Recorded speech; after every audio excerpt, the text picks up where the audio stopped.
October 1969. The world was a stage of tension and upheaval. Football, as it often does, mirrored these turbulent times. Two titans, two opposing worlds, were about to clash on this global stage. AC Milan, European champions, embodying continental elegance, and Estudiantes de La Plata, South American giants, feared for their grit, strategic intelligence, and an almost scientific brutality. The 10th Intercontinental Cup final was not destined to be a celebration of world football. It was an inevitable collision of philosophies. The notorious La Bombonera Stadium in Buenos Aires was more than just a pitch. It was a cauldron where sporting ambitions would be reduced to their most primal elements: survival and revenge. This isn't just a story of who won, but of what was lost. This wasn't just a game. It was a war on a football pitch, night that stained the beautiful game forever. Story of blood on the cup. Before we delve deeper into this unbelievable true story, a brief but important disclaimer. The true stories on this channel are based on real historical events. It's often dark and unsettling. This video contains descriptions of intense violence and dramatic consequences. Viewer discretion is advised. If you love unbelievable true stories, subscribe to the channel, leave a like, turn on the bell, and leave a comment. Your support helps us bring these forgotten tales to life. The ideological battleground was set. Two legendary coaches, two opposing philosophies, shaped this final's destiny. First, Nereo, Rocco, El Perón, charismatic and gruff. A master at building strong team bonds. His Triestine dialect gems, like, hit anything that moves on the grass. If it's the ball, it doesn't matter. Hit a deep understanding of player psychology. His Catenaccio system was not just defensive nihilism. It was a highly organized tactical machine, built on a rock-solid defense with stalwarts like Roberto Rosado and Karl-Heinz Snellinger. It absorbed pressure, then launched lethal, lightning-fast counterattacks. Perfect balance of defensive resilience and offensive opportunism. The heart of this mechanism was Gianni Rivera, Italy's golden boy. In Rocco's system, Rivera was the exception. A creative genius with freedom to orchestrate play. The spark igniting counterattacks, the team's brain. His presence disproved the myth of Rocco's purely destructive football. On the other side, Osvaldo Zubeldia, the Fox, revered in Argentina as a revolutionary tactician, denigrated abroad for his win at all costs mentality. He pioneered a philosophy often labeled anti-football. His doctrine had several pillars. First, total preparation, meticulous study of opponents, double training sessions, control over players' lives. Second, revolutionary tactics, systematic offside traps, complex set-piece routines. These became key sources of goals. Finally, psychological warfare, picardia, malice, verbal provocations, intimidation, and tactical fouls. Designed to mentally and physically demolish opponents, this philosophy prioritized the collective over the individual, force over technique. Players like Carlos Bilardo and Juan Ramon Varane executed this brutal but effective creed. It was born from a smaller club's need to dominate giants. The conflict wasn't just defense versus attack, it was a clash of sporting ethics.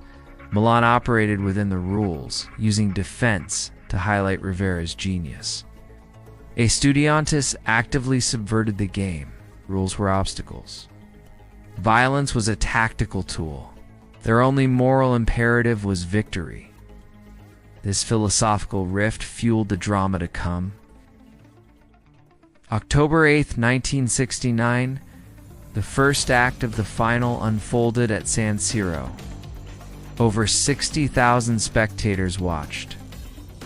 Milan's performance was a footballing lesson, a display of tactical and technical superiority. It seemed the cup was already decided. The match was a Rossoneri monologue. At 8 minutes, Sormani scored 1-0 for Milan. Then, at 45 minutes, Nestor Combin, an Argentine-born French national, doubled the lead 2-0. This goal ignited the fire. Combin became the target, the traitor to be punished. In the 71st minute, Sormani scored again, 3-0. The match seemed over. Milan celebrated. But the Estudiantes' aggressive approach was clear. Intimidation began in Milan. Combin reportedly lost a tooth from a blow. Nereo Rocco, ever cautious, had a prophetic phrase. At La Bombonera, he warned, it will be a battle. Milan's 3-0 victory was a strategic catastrophe. It eliminated any hope for Estudiantes to win by purely footballing means. The humiliation transformed the return leg. From a sports contest to a mission of pure revenge. Their identity was built on domination. This defeat was a total failure of their philosophy. With a 3-goal deficit against a technically superior team, their only path was to change the objective, not to win the trophy, but to punish the winner. The overwhelming score forced them into a strategy of retaliation, making the extreme violence at La Bombonera a terrifying inevitability. October 22, 1969, football died for 90 minutes. It became the Massacre of La Bombonera. The infernal welcome began long before kickoff. Estudiantes chose the claustrophobic Bombonera for its hostile atmosphere. As Milan players exited the tunnel, hot coffee rained down from the stands. It hit Giovanni Lodetti directly. Then, during the team photo, Estudiantes players violently kicked balls at the Milan lineup. A clear statement.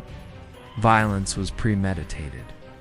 The match was a systematic assault. The Chilean referee Domingo Massaro quickly lost control. One vile episode involved Estudiantes goalkeeper Alberto Poletti. At a dead ball, he ran and kicked Pirino Prati in the back. Prati was stretchered off. The injury was so severe, rumors of his death spread in Italy. Then a flash of class amid the chaos. At 30 minutes, Gianni Rivera scored a stunning goal. He dribbled past Poletti with almost mocking ease. This goal, making it 4-0 aggregate, was the point of no return. It extinguished all remaining Argentine hope. It unleashed a blind, uncontrollable fury. The Argentine reaction was swift. At 43 and 44 minutes, Estudiantes scored 2 quick goals. Canigliato and Aguirre Suarez. The Bombonera erupted. But the objective was no longer a comeback. It was retaliation. The second half became a manhunt. The peak of brutality. Ramon Aguirre Suarez, off the ball, insulted, spat, and punched Nestor Combin, a knee to his face, fracturing his nose and cheekbone. Combin collapsed, a mask of blood. The referee finally acted. Aguirre Suarez was sent off, to applause from the crowd. Later, Eduardo Manera also received a red card for punching Rivera. At the final whistle, Estudiantes won 2-1, but the violence didn't stop. Poletti charged the celebrating Milan players. A dark page in football history. What happened after the final whistle? It transcended sport. It entered the surreal. While the battered Milan team left the stadium, Nestor Combin, face bruised and bloody, was approached.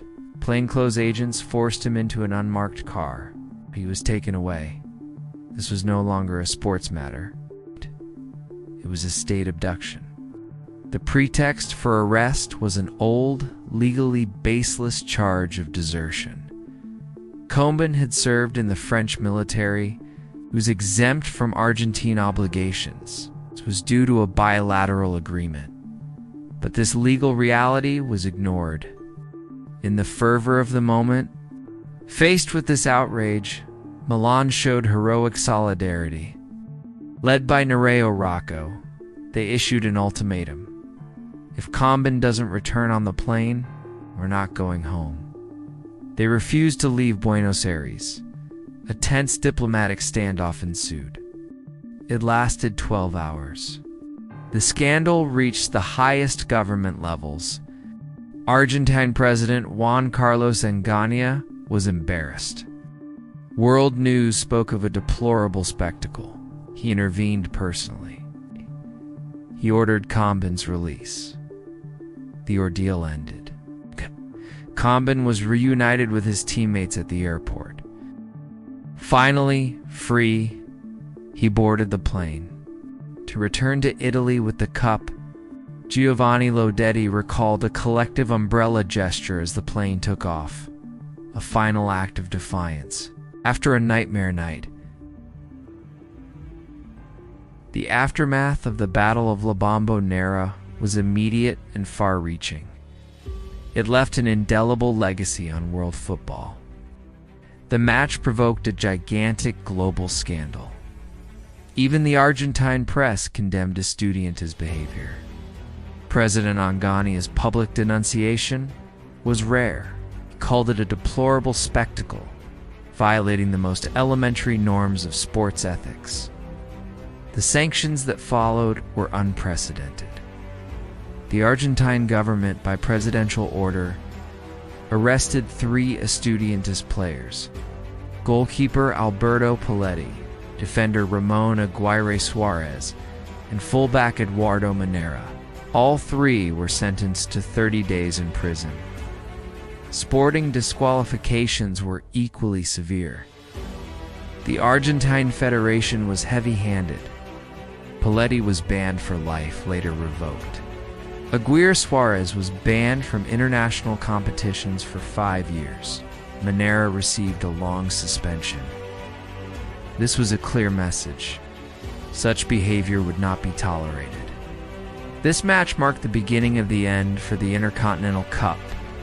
In its original format, extreme violence made European clubs reluctant to travel to South America.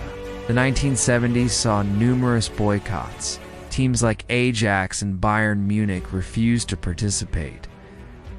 This sometimes forced losing finalists to take their place, or led to total event cancellations, as in 1975 and 1978. The competition was saved in 1980. The Japanese sponsor Toyota intervened. It transformed it into a single match. It's played on neutral ground in Tokyo, renamed Toyota Cup. This ended the era of fiery home and away clashes. It inaugurated a safer, more sterilized and commercialized era of club football.